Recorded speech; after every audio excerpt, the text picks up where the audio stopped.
The WCERTAIWLY Footwe. Let us return to our proposed TV program. Mr. Lucas is still on stage. What type of shoes does Johnny Lucas purchase? The TV audience, if any are still tuned in, will again be surprised by his answer. Johnny, like most millionaires, does not buy high-priced footwear. About half the millionaires surveyed reported that they had never spent $140 or more for a pair of shoes. 1 in 4 had never spent more than $100. Only about 1 in 10 had spent over $300. If not millionaires, then who is keeping the high-priced shoe manufacturers and dealers in business? Certainly some millionaires purchase expensive shoes. But for every millionaire in the highest price paid category of over $300, there are at least 8 non-millionaires. But what does the popular press tell us? The press sensationalizes that very small proportion of Americans who purchase expensive shoes and related artifacts. Consider this news story about boxing promoter Don King, who spent 2 hours shopping for shoes in Atlanta. During that time, Mr. King purchased 110 pairs of shoes from one store, for which he paid $64,100, tax included. His purchase topped the previous sales record for the store, held by Magic Johnson, who spent $35,000 during one visit. Mr. King's record purchase translates into an average of $582.73 per pair. How much did Mr. King pay for his most expensive pair? It was reported that a pair of alligator loafers cost him $850. Jeff Schultz, King foots $64,100 bill at shoe store, Atlanta Journal-Constitution, June 4, 1995, p. 1. Note that only 1% of the millionaires in our survey paid $667 or more for a pair of shoes. Mr. King's purchase of alligator shoes is rare even among millionaires. Nonetheless, the popular media enjoy touting abnormalities in buying behavior. As a consequence, our youth are told that buying expensive items is normal behavior for affluent people.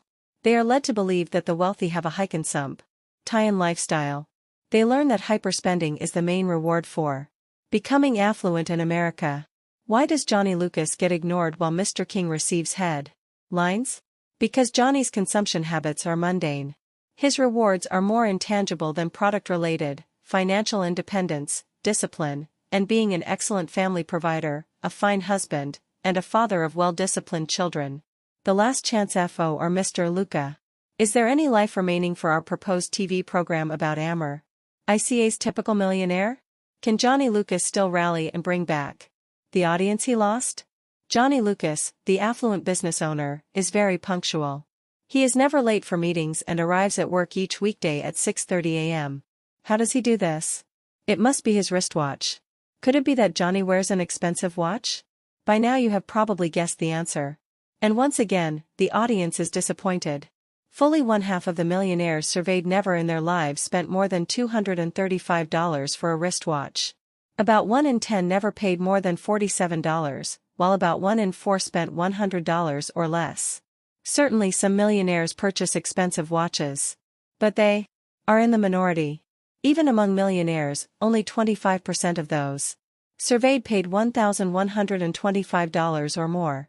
About 1 in 10 paid $3,800 or more. About 1 in 100 paid $15,000 or more. Johnny would, we are sure, apologize to the TV audience for his mundane taste in clothing and jewelry. But we are sure that he would also define his position by reporting the following. I live in a fine home but have no mortgage. All my children's college accounts were more than fully funded before they even began attending college. Unfortunately, Johnny's story, including his apology, will never get into syndication. Why are so few people in America affluent? Even most households with 6-figure annual incomes are not affluent. These people have a different orientation than does Johnny Lucas. They believe in spending tomorrow's cash today. They are debt-prone and are on earn-and-consume treadmills. To many of them, those who do not display abundant material possessions are not successful. To them, non-display-oriented people like Johnny Lucas are their inferiors. Johnny Lucas is not likely to be held in high regard by many of his neighbors. On a social status scale, he is below average. But on what criteria? In his neighbor's eyes, Johnny has low occupational status. He is an owner of a small business.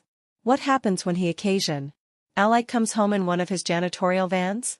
The van stays in his driveway until he leaves the next morning. What are his neighbors to think? They do not know that Johnny is financially independent. They don't give him points for being married and never divorced, fully funding his children's college tuition, employing several dozen people, having integrity, being frugal, paying off his mortgage, and so forth. No, many of his neighbors would prefer that Johnny move out of the neighborhood.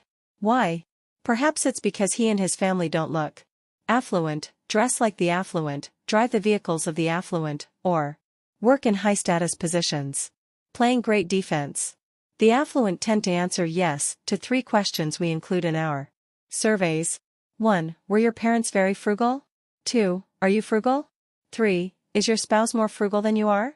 This last question is highly significant.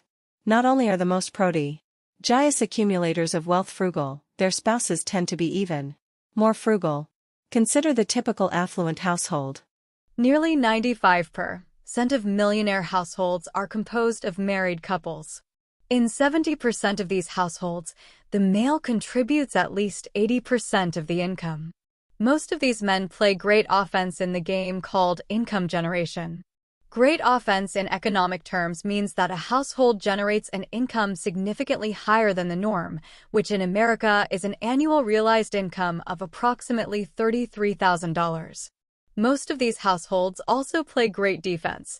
That is, they are frugal when it comes to spending for consumer goods and services. One frugal high-income producer within the married couple category, however, does not automatically translate into a high level of net worth. Something else must be present. A self-made millionaire stated it best when he told us, "I can't get my wife to spend any money." Most people will never become wealthy in one generation if they aren't married to people who are wasteful. A couple cannot accumulate wealth if one of its members is a hyper-consumer. This is especially true when one or both are trying to build a successful business. Few people can sustain profligate spending habits and simultaneously build wealth. OD to his frugal WF. How did the wife of a millionaire respond when her husband gave her $8 million worth of stock in the company he recently took public? According to her husband of 13 years, she said, "7 appreciate this. I really do."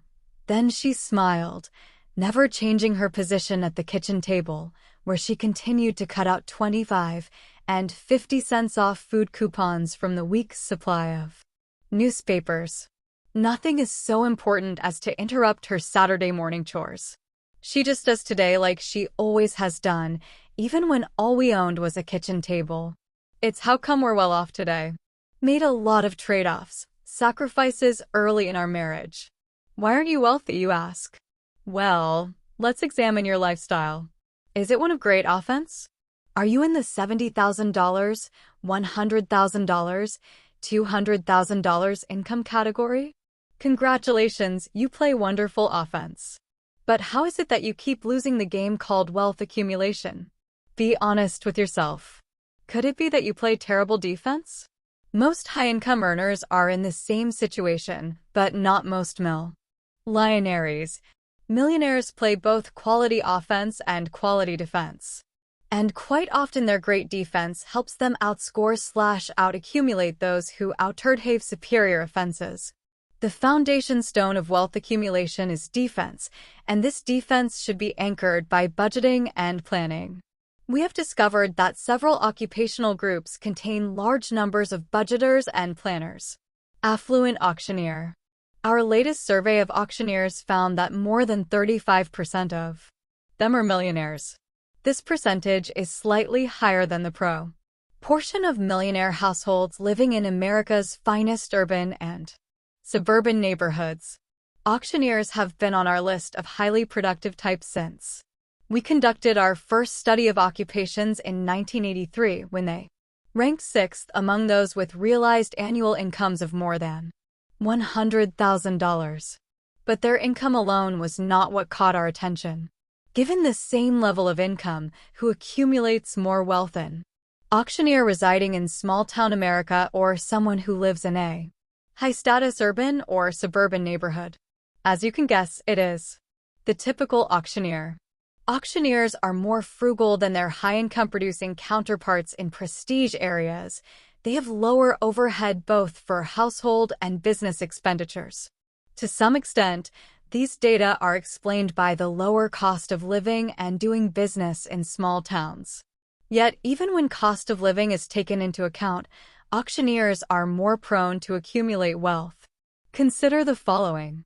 On average, millionaire auctioneers are about 50 years of age, 6 to 8 years younger than their urban suburban counterparts. Plus, the average millionaire auctioneer spends only 61% of the amount urban suburban millionaires allocate for housing. Plus, urban suburban millionaires are more than 3 times more likely than millionaire auctioneers to own luxury foreign automobiles. Plus, auctioneers hold a higher proportion of their wealth in appreciating assets than do other high-income producers, and they invest in categories in which they have expertise. Plus, auctioneers have experience with bankruptcy. They are aware that consumer goods often generate few cents on the dollar. One auctioneer explained why she was so frugal. When one was quite young, I watched a woman crying sitting on a chair in her front yard. All the while, bidders were walking away with everything she once owned. I'll never forget that woman. Let's ask the typical American self-made millionaire about her defense. We will refer to her as Mrs. Jane Rule. Mrs. Rule and her husband own a small business, an auctioneering glap-raising company. They also invest in several of the categories of items they appraise. Mr. Rule is the visible manager of their business. He gets much of the credit for its success. After all, he speaks very well and very quickly. But it's actually Mrs. Rule who is the true force, the real leader of this enterprise. It's her planning, designing, budgeting, bill collecting, and marketing that made this auctioneering company successful. Why are Mr. and Mrs. Rule millionaires today? Because Mrs. Rule plays tremendous defense. She is responsible for budgeting and spending for both her household and their business. Is anyone in your household responsible for budgeting? All too often the answer is not really. All too often people allow their income to define their budgets. When we tell our audiences about the budgeting and planning habits of the affluent, someone always asks a predictable question: why would someone who is a millionaire need to budget? Our answer is always the same. They became millionaires by budgeting and controlling expenses, and they maintain their affluent status the same way.